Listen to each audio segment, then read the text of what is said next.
please.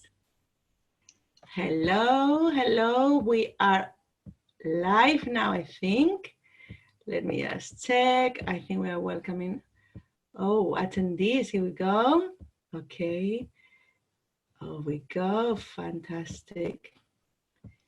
Great. Hello, everyone. Hello, all attendees. Hello, hello, hello, hello. We are welcoming you all here in this talk we have with Iara Solano. Let's wait a little bit until we get our social media on as well. Welcome, everyone. Here we go. We're going to start going live in a couple of minutes. So if you need to grab a glass of water, we're just going to be starting in just a moment. We're going to go live on Facebook in just a moment. And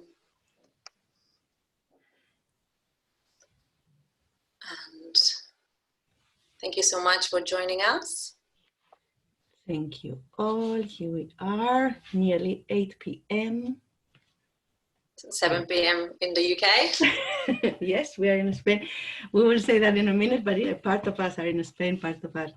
I know all of us here. Yeah, the three of us are in Spain, actually. True. Oh, Iara, you are muted at the moment. I did it myself. Okay, okay. Not to interfere. Just wondering. Great. And so we're just gonna go live on Facebook in just a moment, and people can still be joining us here as attendees in this talk. And so yes, whenever you tell me.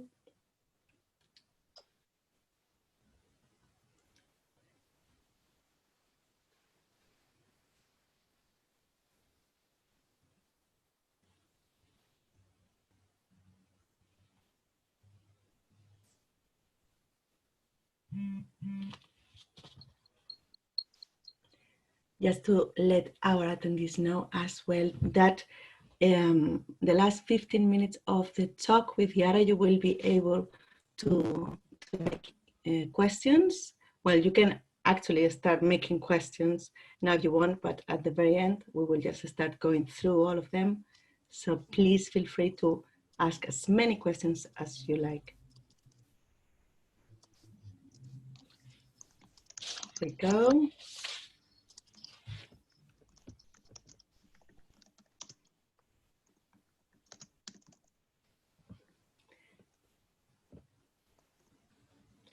And I think we are live. Hello, everyone. Hello, welcome.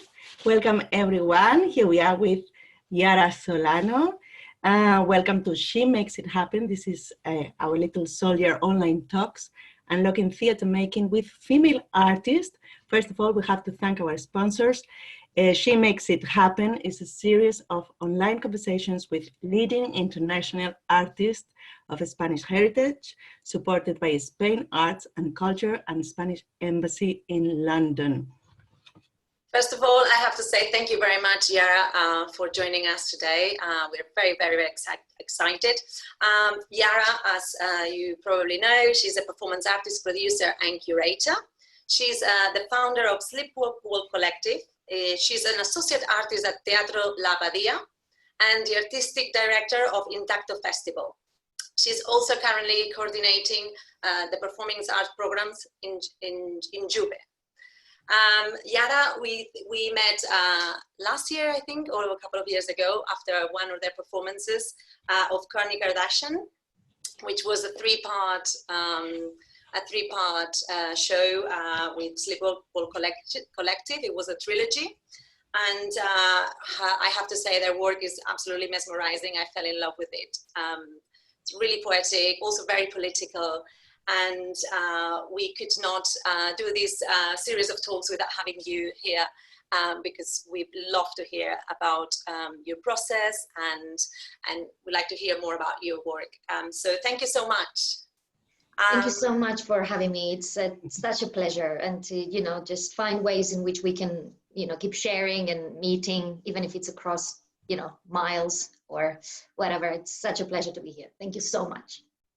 Our pleasure. So just in connection to what Mercé was saying, like the meeting at Patricia Art Center.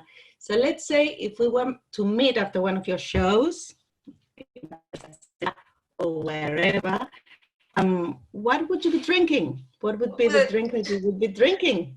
Well, I'm gonna enjoy this meeting, like, you know, this talk. That's the way to start. Yes.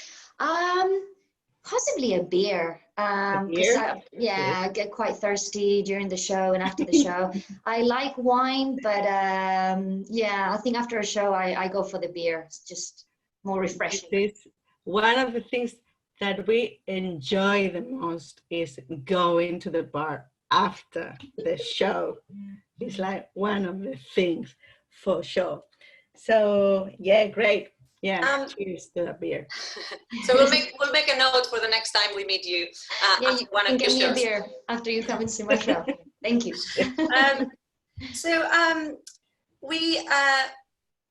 We'd like to ask you first of all, because you are very, very busy. You are just about to open a show this week in a couple of days. So we wanted to ask you first of all, how are you? How are you? Oh, thank you for asking, guys. Because after everything stopped, then everything just like, you know, we had to kind of just go from 0 to 100 or 200 in just 1 year. So it's been pretty crazy, but I'm okay. The show is going well. I'm working with Chris Brett Bailey and with Sami Metcalf, and they're a joy to work with. It's going quite smoothly with the theater as well. I think everybody's so keen to make it happen, to go back, to meet with audiences, that everything is like in its right place. Everybody's got like a lot of energy, and we can't wait. This is not usually the case. I'm usually quite busy. I'm not able to do this or anything pretty much before premiere. During, you know, a run, I'm pretty useless. I can get on stage, do my thing, and then have a beer and die. Yeah, there is quite a lot of like energy that has been accumulating that I am putting to good use. So yeah. Fantastic. So you are like this Thursday, no? I think you said Thursday. Did you manage to rehearse a lot, like because of this situation? How did you actually manage to? Well, luckily this is a process that started over a year ago, and we already had a couple of residencies, one in the UK at the BIC, Patricia Art Center, and one in Conde Duque, who is co-producing the show. And then we had a residency via Zoom. It was more like a writing residency because it didn't make sense to try to do much in terms of action. And we're premiering in Conde Duque, and they've been very supportive. They've given us over 3 weeks of rehearsal in one of their amazing, wonderful rooms. And we've had the theater, we've had a technical residency in the theater, again, it's going to be including the run of 3 nights of about 10 days. That doesn't really happen, you know, when like everything is up and running, it's just come and go, and there is no time to kind of accommodate the needs that sometimes a production has. So again, we're very lucky that all of our partners and collaborators kept supporting us. For this project, also Swimming Pools, which we will be premiering later on in the year in La Abadía. We're super grateful to all the partners. They've been really supportive. So we've been able to just focus on the work rather than in trying to make it work, just the work, which is what. Yeah, that's amazing. That's amazing. And it's, I think it's very important to give credit to those venues, you know, who are really pushing forward the work, and you know, because there's these controversies now with, you know, whether postponing or canceling, or, you know, so it's really important to acknowledge this in these current times. So great. Next question. I think we're going to focus a little bit more about we've touched a little bit on the process of making and how many weeks, and I think we're going to focus a little bit more on the devising process, which is something that we are very excited hear more about. But I think let's go back a little bit about maybe about you and what makes you excited in terms of when you see a piece of theatre and performing arts. Where do you get your inspirations, and what makes you inspired? Yeah, I guess it's kind of like intrinsically linked with the experience that I want to create. When I go to the theatre, I like to be taken somewhere. I like to be almost kidnapped. I like to be moved, and yeah, I'd like to feel that the experience is not just sort of cognitive or brainy, but also sensorial. And I want to kind of feel, yeah, in my body the show. I think it happens with dance and with theater. But yeah, I guess that would be it. I would just, yeah, I'd like to just be taken somewhere, to just forget who I am, all the crap that I have to do, you know, just yeah, just kind of travel, just going somewhere else. Amazing. And so this is it was part of the next question, actually. Like, what do you value in other art forms when you were talking about, you know, taking me away to feel, to, you know, because there is always this very I'm going to say it, but a very simplistic way of saying it, like, you know, there's this storytelling where people got from A to Z and they tell me a story that has got a narrative arc and I have to follow it, whether...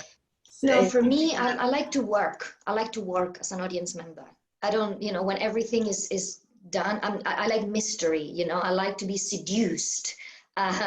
So that means that implies work on my side, on the audience side. So when we make work, we also try to do that, to basically give them enough hooks to kind of hold onto from, but at the same time, to leave enough space for people, yeah, to just go somewhere entirely different and realize that they're coming back and they've maybe missed 5-10 minutes. We're okay with that. And what I like in other forms as well, like in terms of mostly, I think, dance or music, yeah, there is something that happens when you stop thinking, when you stop, your voice inside your head just stops. And it's miraculous these days, because we always have this voice telling us just constant, this constant speech. And when music can do that, music works in a different way. Music just makes your body tune into it. You don't need to understand it. You either tune into it or you don't.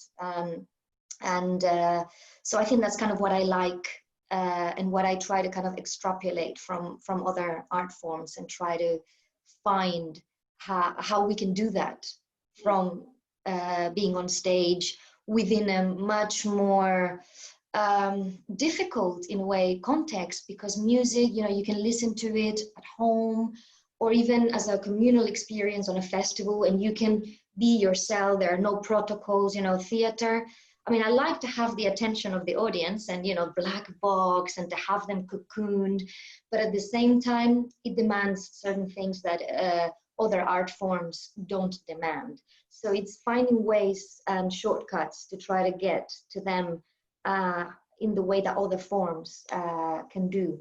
For example, for psychodrama, which we're opening on Thursday, we're working with wireless headphones again. So we literally can whisper in the audience's ear, and we kind of like, we try to, yeah, it's a very sensorial kind of experience, we hope. We'll see. And we saw actually, is it with your new show Swimming Pools, are you also incorporating dance into the piece? How is that process been? Interesting. I mean, I've started dancing. I'm going to apologize to real dancers. I don't have any technique. I'm not taking classes, but I'm dancing. I hope that some of these dancers listening are proud of that, because, you know, we should all dance. But this is something that we've been very, very interested in the company for a while. A few years ago, I did a collaboration with a Brazilian choreographer under the name Beaches. The show is called Party, and it's an immersive dance piece for 10 audience members. And yeah, it's basically the audience just follow some instructions. They're blindfolded, and at the end there is like a party and everybody can dance, and you're blindfolded, so you don't see, you don't get seen, there's this freedom in the form. And also with Sleepwalk, throughout the years, I mean, we also directed a ballet in Brazil a few years ago, so we've been directly playing with choreography and with dance, but also in a way, I think we have also been doing it without realizing. For us, all of the elements in the show are equally important. We don't use music to make a moment more tender, or we don't use light to shock or to change scene. They're not functional. For us, they're like bodies as well. So we try to give the light as much importance as we give the text and the body and all of these elements. And I think because of that, there's been a way in which we work with the body on stage, the way the body moves when it's not dancing, but it's kind of suspended. There is this quality of presence that we look for. And we've always thought about the lights being present and dancing in a way. And the music is very important, so it's quite rhythmic. The way we say the text, it has like this kind of quality that we haven't really played with in terms of choreography with before. So we were very interested in doing that. And we collaborated with Alice Touch, who works in London. She's Italian-American, but now lives in London.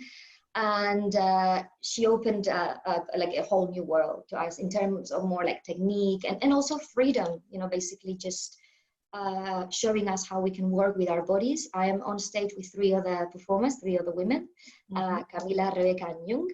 And yeah, it was wonderful. We don't now expect to be a dance company, but most of the work that we've seen also throughout the years moves in between the two. It's basically people making theater that's slowly moving to dance, or people that make dance kind of playing with the rules of theater.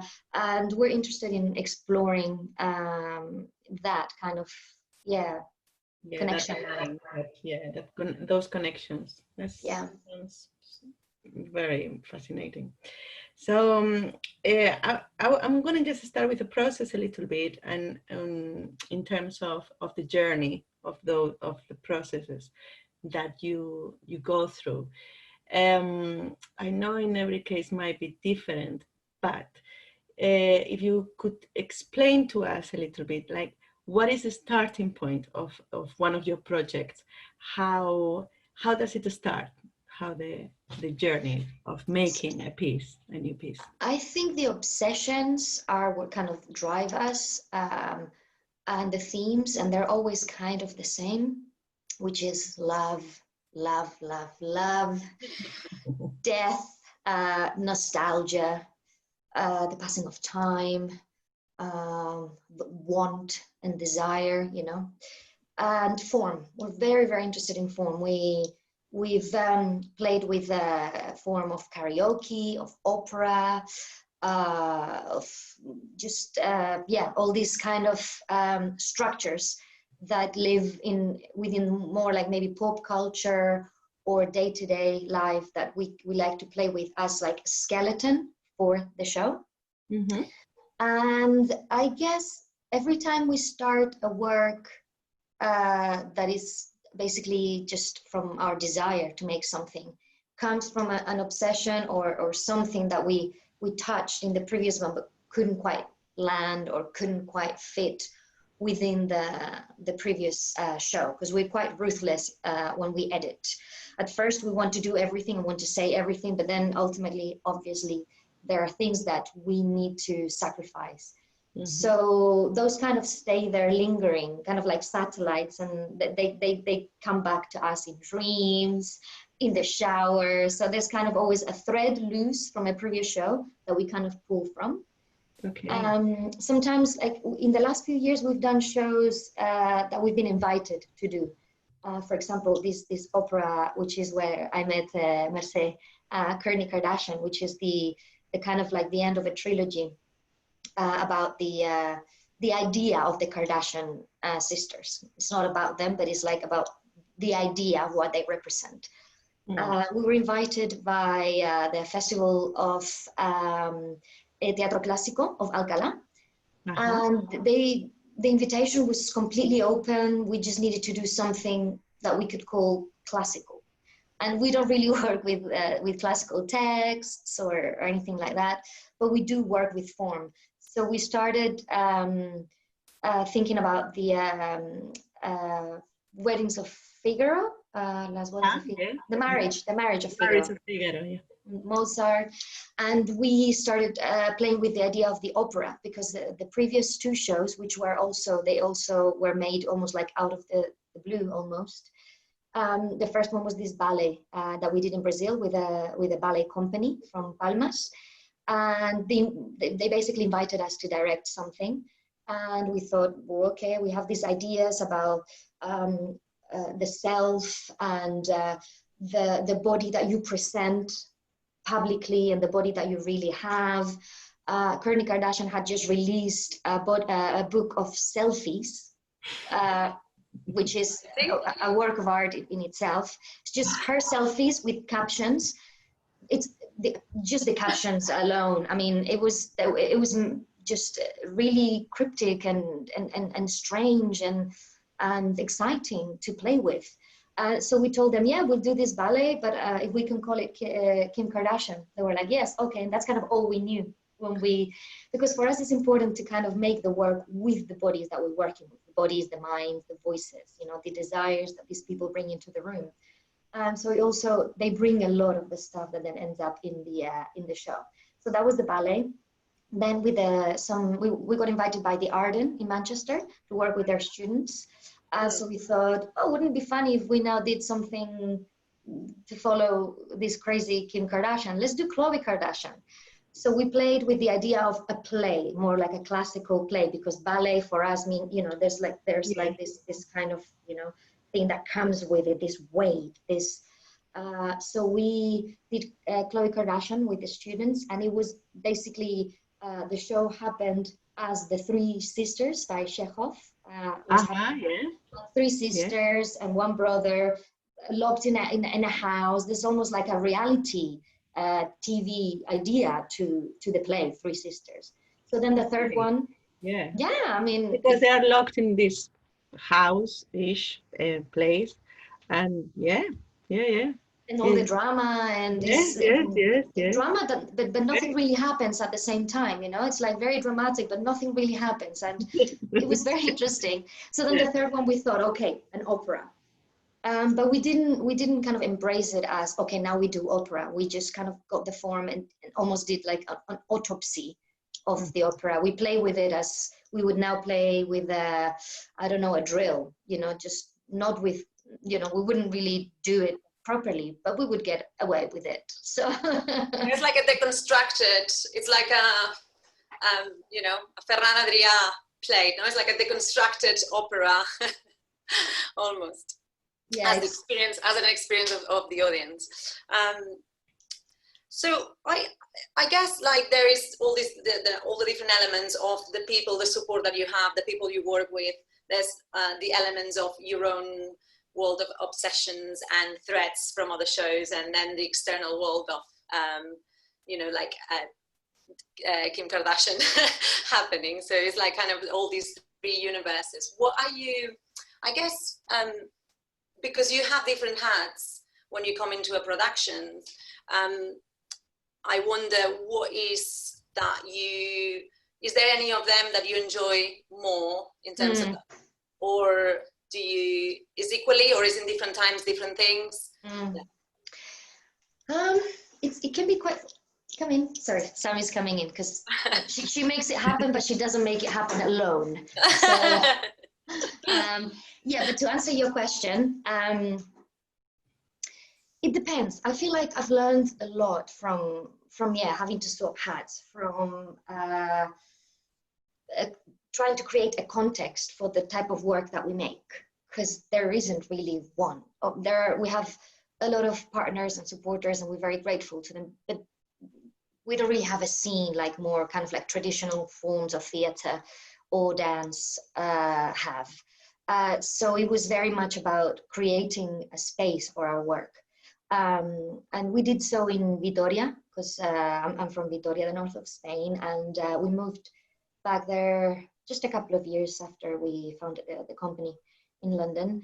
And that kind of gave me an insight, direct insight in, well, because we programmed scratch nights, and we also, later on, we ran a festival. And so you deal with audiences, you can observe how they react to work that is similar to yours. You deal with institutions as well, with patrons, with town halls, and you understand that you speak different languages. You know, like you need to be able to communicate what it is that you do. There is just so much to learn that you can then apply back to your creative work. So I really enjoy that, and I do not regret it at all. At the same time, it can be frustrating sometimes to find yourself being pulled more and more and more away from your creative practice, because all of these other things just take so much time and energy and dedication. And that's quite frustrating at times. And I felt torn. I felt like I had to, at points, just make a decision for my own sanity and physical health. But I can't do it. I cannot do it. I can't choose. There is a joy and so much to learn from curating work, from working with other artists, especially young artists. That's something that I really enjoy. We've been teaching a lot. I've been teaching a lot recently, and there is just so much to find in all of these places, and everything is totally interconnected.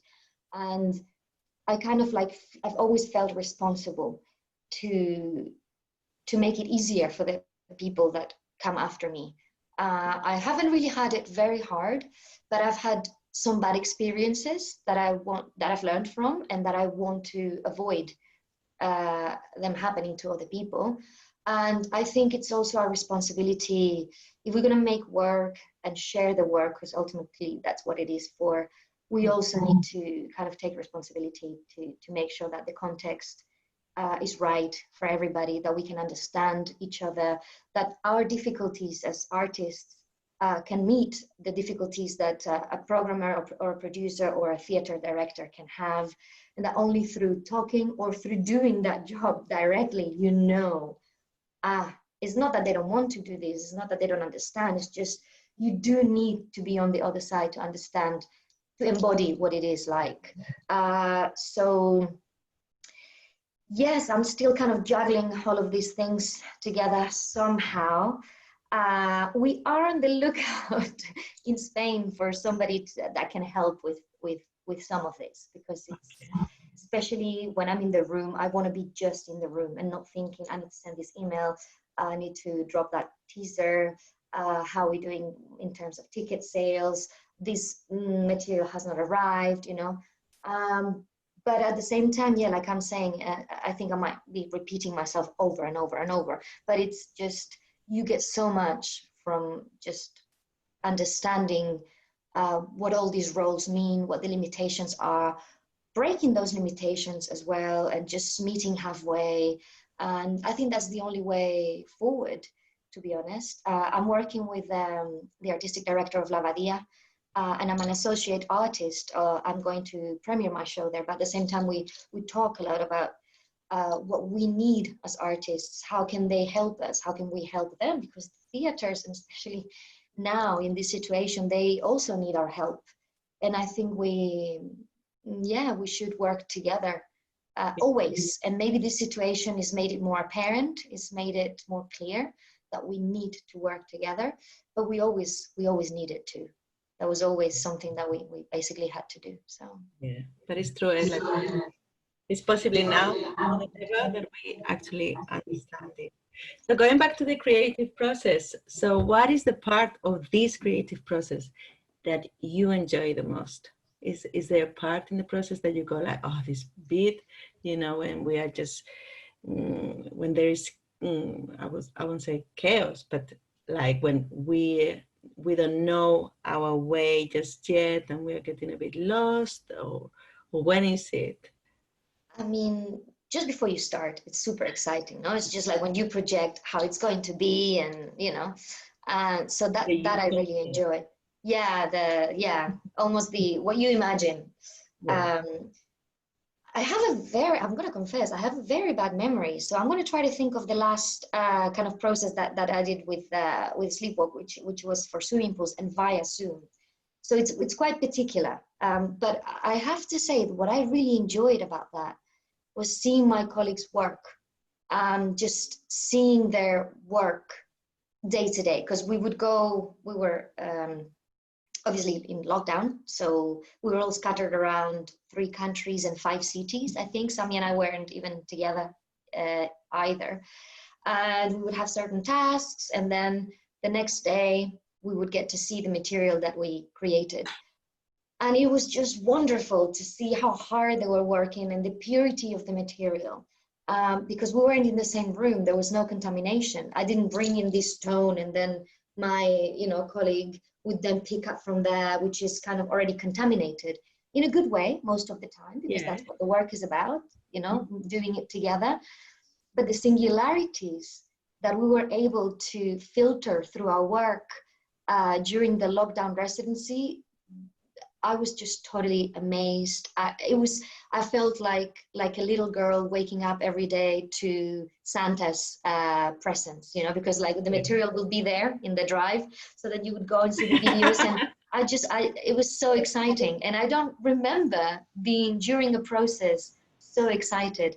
I guess it was because I didn't have to take care of emails, meetings. I think that there's an element about, I was just an artist. So just giving myself to the work without any expectations, because we didn't know what was going to happen. We didn't have a deadline because the world had stopped. So that freedom was incredible. But mostly just seeing the work of Rebecca, Camila, Sami, and Jung, that just blew my mind every day for 4 weeks. That's amazing. Yeah. Fantastic. Just kind of going back, like continuing in this like trace of the making process, and you've got a lot of elements stay from. You've got a very unique style and form, and a lot of them kind of carry on from one work to another. What are the? Do you be able to explain a little bit more to us? What are the elements that they always are there for you when you look at a project? And then, a little bit more about that. I'm going to be very specific because I feel like I've been a bit vague. There's always a microphone, SM58. Okay. Those are the microphones with cable. So far in 15 years, we have not used any other mic. There's always a voice, mostly mine, because I've been working with the company for that long. And whispered or kind of like soft voice. There's quite a lot of statism, just like everything is suspended. It's almost like this quality of like tableau vivant, like a painting that is a painting that it just moves.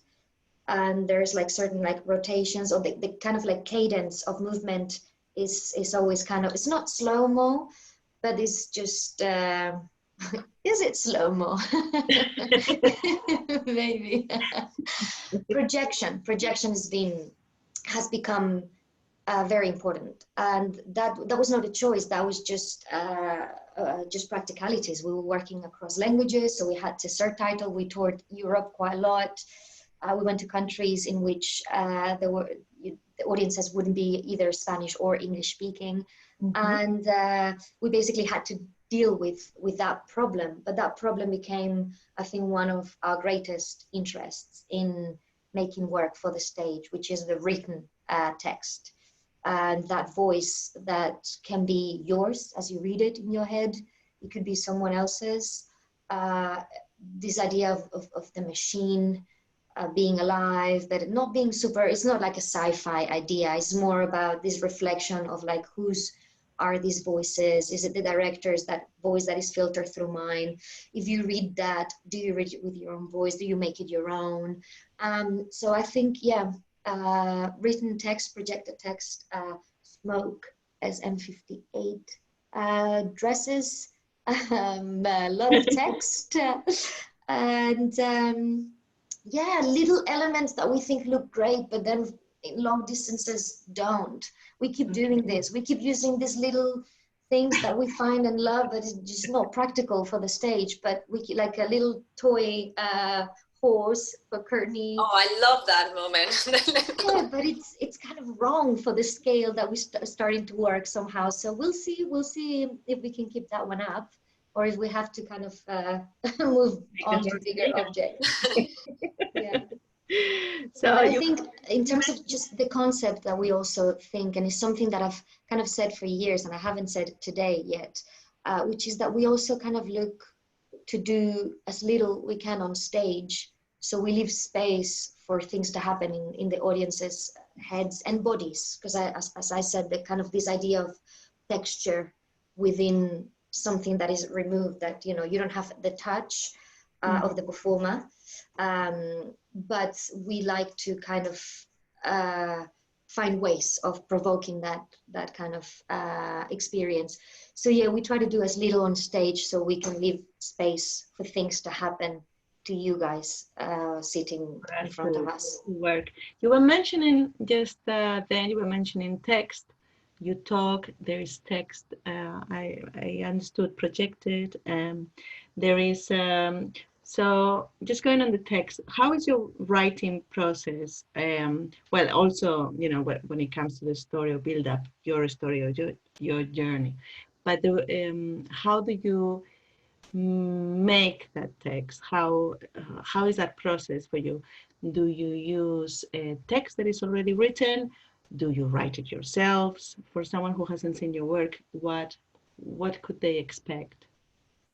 We write our own texts. We haven't worked with other people's work before, text. When I make work on my own, which I haven't done a lot, but when I do, I write it myself. And when I work with Sleepwalk, it's Sami who mostly writes the text. A lot of it would get written after being inspired in the rehearsal room through improvisations. We work a lot with text frames. So we get a frame, which is like maybe a phrase that starts a certain way. And then we just repeat that first half of the phrase. And then at the end, we just keep adding things. For example, I love you because you invited me to do this talk with you guys. And it's, you know, I love you. So, and we just would do that for a long time. And almost like just going deeper and deeper into like our own, you know, whatever it is that we have here. So we kind of like we keep digging, and Sami will be making notes, and then he would compose text kind of inspired by some of the things that we kind of like shared in those improvs. And a lot of the time he would just like sit down and just write a text for the work that would accompany maybe a piece of music that already exists, because sometimes, a lot of the time is the opposite. We would have the music first, which is also made by Sami, and it's also original. And then you would find a text that could go nicely in my voice or Camila's voice or Rebecca's voice or Young's voice within the kind of like the soundscape. But we get it constantly inspired by things we see and read, and by music and cinema. I mean, we're very hungry. I'm very, very hungry person, so we're constantly just absorbing, and not so much specifically, we're working on this show, so I'm going to read this and underline that and take that. And no, it's just as things come, we just make notes of them, and they will always then just come out in the right moment, I guess. And actually, today, just for some viewers at home, we share a producer, our producer, and she was just attendees. Sarah Jane, yes, Sarah Jane, hello, Sarah Jane Watkinson, and she was mentioning today that your work has been published, the trilogy. So, is there anywhere where people can buy it? We can put like a little link after in the talk to your merchandising moment. Merchandising moment. I'm going to do a bit, since you asked, I'm going to do a bit of publicity. Yeah, this is so exciting. This is really beautiful. It's the trilogy, and it's by Salamander Street Books. It's a new editorial, a new publishing house, and this is Rebecca, in gold. Oh yes. Oh my God. Very. And so yeah, this is Kim, Chloe, and Kourtney Kardashian, and you can buy it online in Salamander Street. We also have Domestica. Domestica was published by Oberon Books, and you can also buy it online. Yeah. So we'll put some links after in the Facebook, and also of your work, your R&D for swimming pools, which was very beautiful, and it was also as well is available online. So we're going to put a link on that as well. And after this brief book moment, I think because we were talking about this process of writing and collaborating in the room and through improvisations and then scripting, we wanted to kind of touch a little bit more on this, on who's in the room in your room, and what do you look for in a team member when you get a team together for a new show? So basically, we decide to work with people first, and then we make the work. It's not like, oh, we want to make this work and we need 3 performers, so let's do. We've never done a casting. With casting, do you say casting? Audition. Yeah. Audition. Yeah. We've never auditioned. We probably never will. We like to work with people for who they are and the energy that they bring. And this is going to sound like mumbo jumbo, but it's really important to kind of fall in love with the person you're going to work with, because you're going to share everything. And it's basically, we choose them for who they are. And we've collaborated with few people throughout the years, because it's not so easy also to find like a time frame, resources, so you can make sure that they're well taken care of, so they can give themselves to a project. Because I don't think we're very demanding, but the periods in which we work there, we work very intensively. And we like for the people to be able to just be there with us in the room. We don't force them to eat with us and basically share a house and all these kind of ritualistic. No, we're pretty simple and down to earth. But the work is quite intense, and we don't really know what we're doing until the very end, possibly sometimes the day of the premiere. So we need to have people that trust us, that are willing to be there and to trust the work, because we premiere in 2 days. We still don't have the full script for psychodrama. Swimming pools will be the same. So we work with people whose kind of voice feels right for the type of work we do, the body, and it's not like a canon, it doesn't have to be, it's not something that repeats, like blonde, tall. It's got nothing to do with that. It's got to do with an energy. We were working with Camila, who we taught for a year, and she has her own company, and we're collaborating with her. And at first, when she came into the room, she's from Peru, and she would change her accent. She would just do this clean Spanish, and we were like, what are you doing? She was like, oh, this is what I'm always asked to do. I'm like, no, we want you for who you are. And so yeah, we come across people and we think they have something, duende, they have it. Or they have it for the type of work that we make. And it usually starts as a friendship or as a hunch, almost like a love at first sight. It could be like love at first sight. That kind of is what happened with Rebecca. or it can be like, you know, like with Camila, we become friends, we talk about art, work, we go for a drink, and then we think, I'd like to do something with you in a room. Let's do it. So yeah, that's how we end up collaborating with people who we kind of fall in love for who they are as people and as what they can kind of bring as themselves to the work. And just out of have you ever worked with non-actors, non-performers, you know, because I was listening the other day an interview with Angelica Lidl, and she was saying, I'm not interested in the actors or in the performers. Well, she sometimes works with performers, obviously, but it was very interesting because she said, I am very into the innocence and the purity of someone who does not belong to this world. And I don't know, what is your view? For us, yeah, presence is really important. So you don't have to be trained as an actor. We don't actively look for actors or non-actors. It's just a type of presence. You walk onto the stage and we look at you because you have that, you know. It's true, we've never really been interested specifically in very well-trained actors because they do things that we're not very interested in doing. We everything is small and quiet and unspectacular and non-virtuoso. So people that want to shine, you know, they just wouldn't really fit with our work because there is no space for that kind of show off. Everything is done, it feels like it's just easy, it's just me here talking, sort of.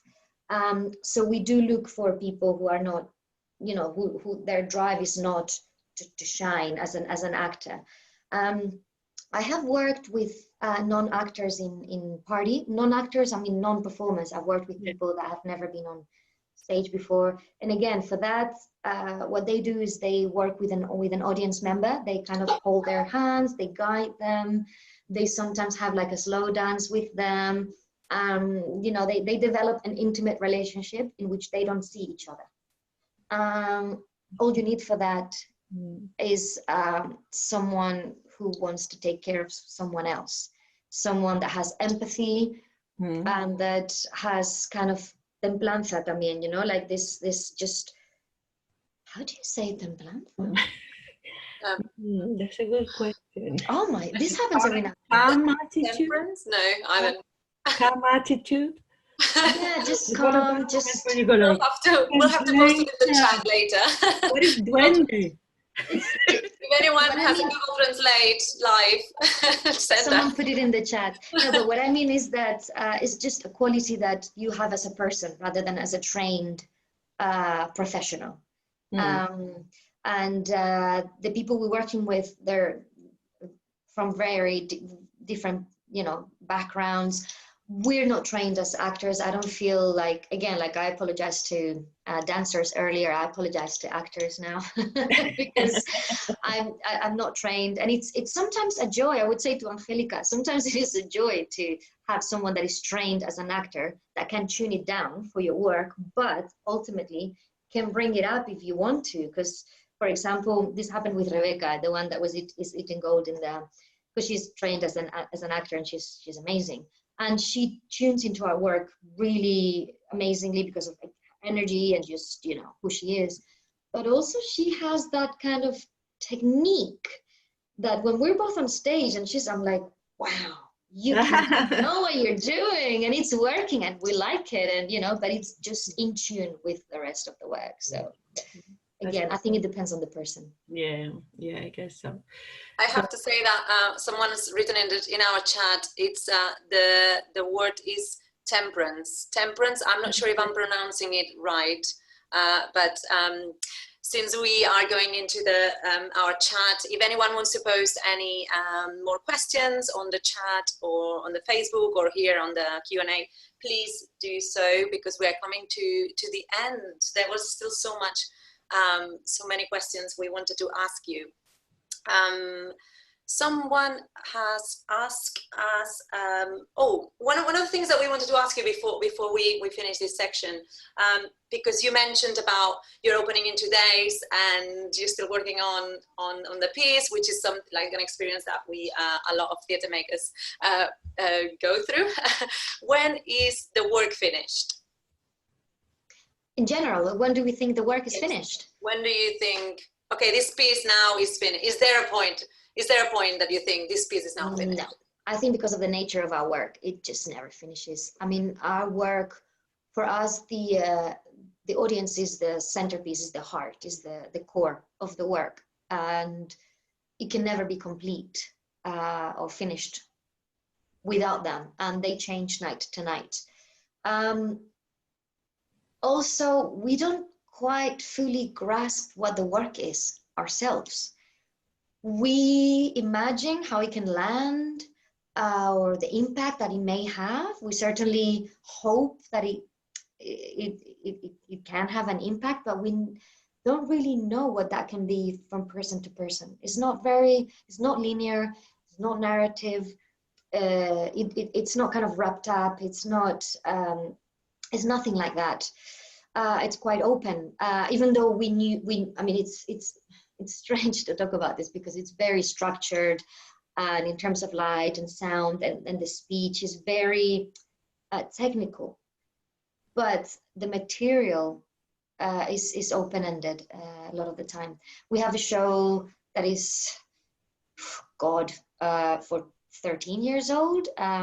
We were going to do it in Edinburgh this year because Summer Hall invited us for their 10th year anniversary, because it was one of the first shows to ever be at Summer Hall. So hopefully next year. And that the show hasn't changed. We're not changing a word. We're not really changing a movement, but it feels totally different every time. I am aging. It's a show that me aging has an impact in the show without the show changing. But also at the same time, to try to be a bit more concrete, we would change things after the premiere for quite a long time. And then we would stop changing things. We wouldn't consider it finished, but we'd force ourselves to stop changing things, because then you would end up with a show totally different from the previous, from the first show you ever made, and you will just keep changing and changing and changing. We decided to make other work and to just think like, okay, this is where we say we stop working on it, but we're never like, this is it. And that can be 2 years, 2.5 years. Also because we would make a version in Spanish and then we would make it in English, and then that retrospectively would change the original, whether the original was Spanish or English, and then that will change the other one. So it's just kind of this ping pong, these two forces in terms of like the language and how translating it or doing it in another language for another type of audience would influence the work, and then we will just tweak. So I would say maybe a couple of years until we stop working on it. Okay. Yeah. Just a bit of a boring question, actually. Do you read reviews? Do you go like, or is it something that matters to you apart from the, producing point of view? Just saying like, oh, let's see if people got it, or people got what we were trying to make them feel, or how is that experience for you? I read reviews because, yes, I read them. They have an impact on me less and less and less and less. At first, when you start, they're everything. They're your only return you have with strangers, in a way, with people that are not your friends. And in contexts like Edinburgh, they actually mean something. They can change your run completely, in terms of audiences and everything. In Spain, there isn't really a culture for critical thinking and reflection, which is a shame. At the same time, I'm quite relieved that I don't have to kind of worry about that. I think it would be great if we wrote about work more than we do so. There was a shift when we kind of passed the 10-year barrier, I somehow understood our work much better than I had before. Being on stage can be difficult. You have to trust the work, but you don't really know because you're not outside. You don't actually experience it how Sami or the audience experience it. But I've learned to trust the work and to not worry so much about like reviews or audience numbers, you know, even for this is going to sound bad, but I have to, you know, this is how I feel. I don't really know, you know, if we're selling well or not at all. And I don't care. I just want to focus in the work. I've worried my whole life about a million things. And I've learned to just loosen up and just try not to control or take care of so much stuff. And there are things that are not our responsibility. And we will always read the audience in the room. And for us, that's what's important, to read the audience in the room. Yeah. It's really lovely to hear. And also, like, do you actually, when you're making the piece, do you actually have the audience in mind? What role the audience have on your process? Is at the end, during it, or at the beginning? Yes. Oh, they're the absolute protagonist. Like, I'm on stage and they think that I'm the protagonist, but it's not me, it's them. And truly, I mean, you know, I really, this is it's everything. It's everything. What we try to do as an artist is we try to create experiences for an audience. And it's not most of the time like participatory, you know, it's not like we don't engage them physically, but we try to engage them in every other way we can. Through their, you know, like their senses and their, you know, like their imaginations and memories and feelings, and we have them in mind permanently. That doesn't mean that we're going to give them what we think they might want. We're not nice like that. They have to work sometimes, and they will be bored and they will be angry, but it's part of the experience that we hope we can create. So it's not about basically pampering, you know, them and just being super lovely, like, you know, but it's more like you know, a mother can be sweet and lovely, but also there's rigor and there is force there. You know, you have to kind of remove yourself sometimes from just being this soft figure. No, yeah, the audience it is for them. We work for them. We want to create experiences for them. So yeah. Fantastic. Well, I think we don't have time for more. I mean, it's been so fantastic. Thank you so much for letting us in your you know, process, and I think we've got like lovely comments online. People are saying please more of these, and we have more. On Thursday we're going to be talking to Carolina Valdez, so please tune in at 7 p.m. UK time and 8 p.m. Spanish time. It's been, yeah, as I was saying, an absolute pleasure. Thank you so much, Iara. Thank you so much, especially because, as Mercé was saying, you are opening a show, and just to, you know, break out of that is and come and talk to us is brilliant. No, I really mean it, that these spaces are really important, and to share this, and I'm like, now I want to shut up and I want you to talk for an hour. I want to ask you questions. Maybe we do this informally another day.